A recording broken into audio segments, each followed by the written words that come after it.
ვიდრე პოლიტიკაში მოხვიდოდით, როცა იღებდით უცხოურ დაფინანსებას, მაშინ თქვენ მავნე გავლენა ჰქონდათ პოლიტიკურ პროცესზე? დაფინანსება ქვეყნის გარედან ქართულ პოლიტიკაში ჩარევის მიზნით. არასდროს არ მიმიღია ასეთი დაფინანსება. მე არასამთავრობო ორგანიზაციაში არასდროს მიმუშავე. ეს ფოტოები სხვადასხვა დროს არის გადაღებული. ამ ფოტო არქივით ყველაზე კარგად ჩანს, როგორი ურთიერთობა ჰქონდა ირაკლი კობახიძეს ქართულ არასამთავრობო ორგანიზაციებთან. აქ 2009 წელია. კობახიძე რეგიონების წარმომადგენლებს ადგილობრივი თვითმმართველობის გაძლიერების მნიშვნელობაზე ელაპარაკება. ანუ მისივე სიტყვებით რომ ვთქვათ, პრაქტიკულად გავლენის მოხდენას ცდილობს. კობახიძეს იგივე მისია ჰქონდა 2013 წელსაც. 2013 წლის 4 ნოემბერი. კობახიძის ავტორობით ფონდი ღია საზოგადოება ამზადებს ანგარიშს აღმოსავლეთ პარტნიორობის საგზაო რუკის შესახებ. დღეს 2026 წელია, კობახიძე კი საკუთარი წარსულის უარყოფის რეჟიმზეა გადასული, თუმცა საპირისპიროზე მეტყველებს დოკუმენტური არქივი. კობახიძე გაიხსენებს, მაგალითად, მე როგორც მახსოვს, მან თავისი NGO-შნიკობა გორში დაიწყო, როდესაც USA-ში მუშაობდა, იქ ცხოვრობდა, დადიოდა სოფლებში, ხდებოდა მოსახლეობას, ატარებდა ტრენინგებს და ასე შემდეგ. ის ქართული NGO-s წარმომადგენელი არ იყო, კი? კიდევ უფრო უარესი იყო.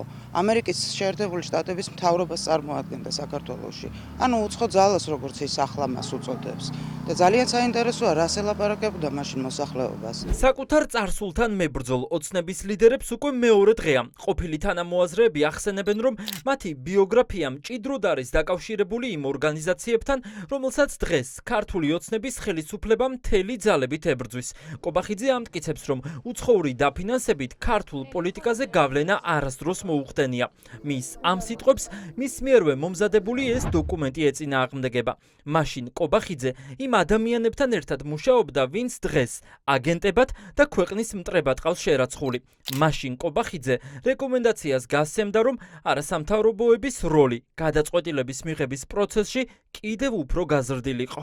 არათუ ისინი საქმიანობდნენ და თანამშრომლობდნენ არასამთავრობო სექტორთან, არამედ წერდნენ აგერ როგორც დღეს გამოვლინდა პოლიტიკის შესახებ დოკუმენტებს, რომლებიც შეეხებოდა საქართველოს როგორც საშინაო, ისე საგარეო პოლიტიკის განსაზღვრას და ახლოვებას აღმოსავლეთ პარტნიორობასთან, მათი რეკომენდაციების შესრულებისკენ მოუწოდებდნენ საქართველოს მთავრობას. ისევ დოკუმენტური არქივი. ეს ანგარიშიც კობახიძის ავტორობით არის მომზადებული. გია ხუხაშვილის და ბიძინა ივანიშვილის მიერ დაფუძნებულ ორგანიზაციაში კობახიძე თეონა აქუბარდიამ დაიქირავა. წლების წინ, ვიდრე ხელისუფლება შეიცვლებოდა, სწორედ საქართველოს განვითარების კვლევითი ინსტიტუტიდან გამომუშავებული ხელფასის სანაცვლოდ დაწერა მან დასკვნა მოქალაქეთა პოლიტიკური გაერთიანების კანონის შესახებ. დოკუმენტის თანაავტორი მასთან ერთად ლევან იზორიაც იყო.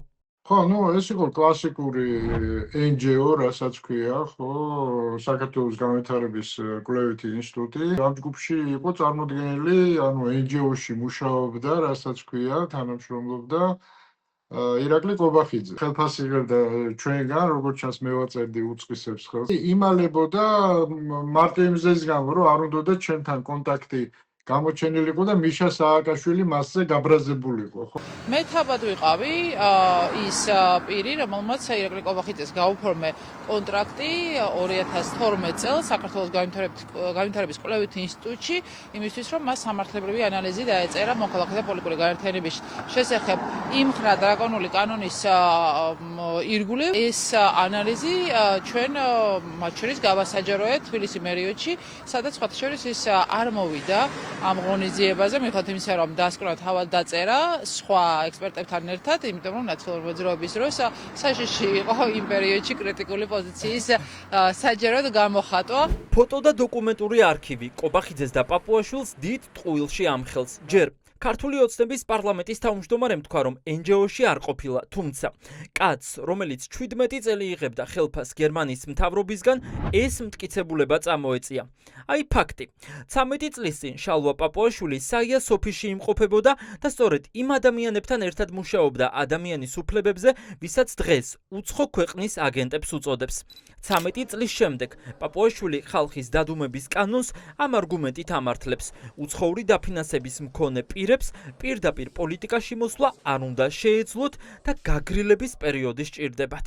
ეს კონფერენციები გაიმართა ბერლინში, იყო მთლიანად იყო დაფინანსებული ჩვენი მგზავრობა, სასტუმროში ცხოვრება, კვება, ჩემიც, კობახიძისაც, პაპუაშვილსაც მთლიანად იყო დაფინანსებული GIZ-ის მიერ. და ერეოდნენ საქართველოს პოლიტიკაში, ან პოლიტიკის ცვლილებაში, ანუ ცხადია, აქ იყო მსჯელობა იმაზე თუ რა ცვლილებები და როგორი ცვლილებები შეიძლება შევიდეს საქართველოს კონსტიტუციაში.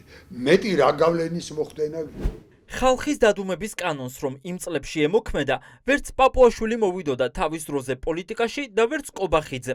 და თუ მაინც ეს ასე იქნებოდა, მათივე ლოგიკით უცხო ქვეყნის აგენტებად გამოაცხადებდნენ და პატიმრობა დაემუქრებოდათ. დღევანდელი რუსკოცური რეჟიმის უამრავი წევრი ერთ დროს სწორედ არასამთავრობო და საერთაშორისო ორგანიზაციებში მუშაობდა. მე ძალიან კარგად მახსოვს ეს დრო. იმ დროს მეც საერთაშორისო ორგანიზაციაში ვმუშაობდი და პროფესიული შეხებაც მქონია ზოგიერთ მათგანთან.